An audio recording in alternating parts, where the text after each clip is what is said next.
Ya, data pasar tenaga kerja katrol Dow Jones mencetak rekor tertinggi lagi. Saham-saham terkait dengan pemulihan ekonomi mengalami penguatan setelah data pasar tenaga kerja di Amerika Serikat yang dirilis pada Jumat pekan lalu lebih kuat dari perkiraan.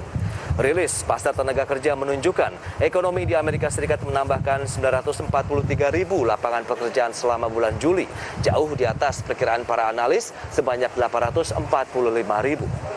Prosentase pengangguran pun turun menjadi 5,4% di bawah perkiraan sebesar 5,7%. Ya, sementara itu indeks harga saham gabungan pemirsa turun tipis 0,03% atau minus 2 poin di level 6.203 pada Jumat lalu, di mana indeks dilanda profit taking setelah beberapa hari menghijau.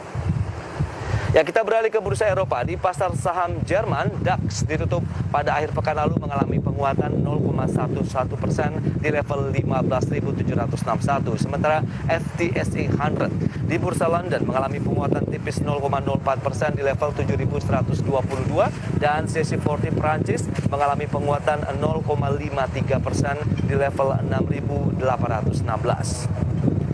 Ya, kita update pergerakan bursa Eropa di mana Dow Jones Industrial Average atau DJA mengalami penguatan 0,4% di level tertinggi sepanjang masa 35.208. Kemudian S&P 500 naik 0,2% dan juga mencapai rekor tertinggi baru di posisi 4.436. Sementara Nasdaq mengalami pelemahan.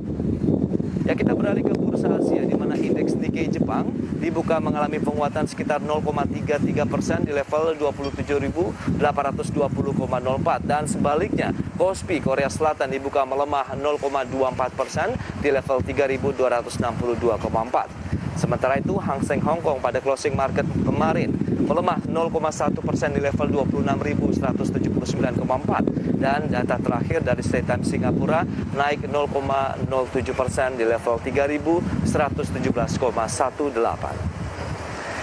Ya, kita beralih ke informasi komoditas pemirsa di mana kita lihat minyak pada closing market di level 67,09 dolar Amerika per barrel mengalami penguatan sekitar 1,74%, sementara nikel juga dalam posisi menguat 0,95%, emas juga mengalami penguatan 2,03%. Ya, lantas bagaimana dengan pergerakan nilai tukar rupiah terhadap sejumlah mata uang utama dunia lainnya? Dolar Amerika berada di level sekitar 14.339 rupiah per dolar Amerika, kemudian euro 16.850 euro per rupiah, kemudian pound sterling 19.878 rupiah dan yen Jepang 130,07 rupiah.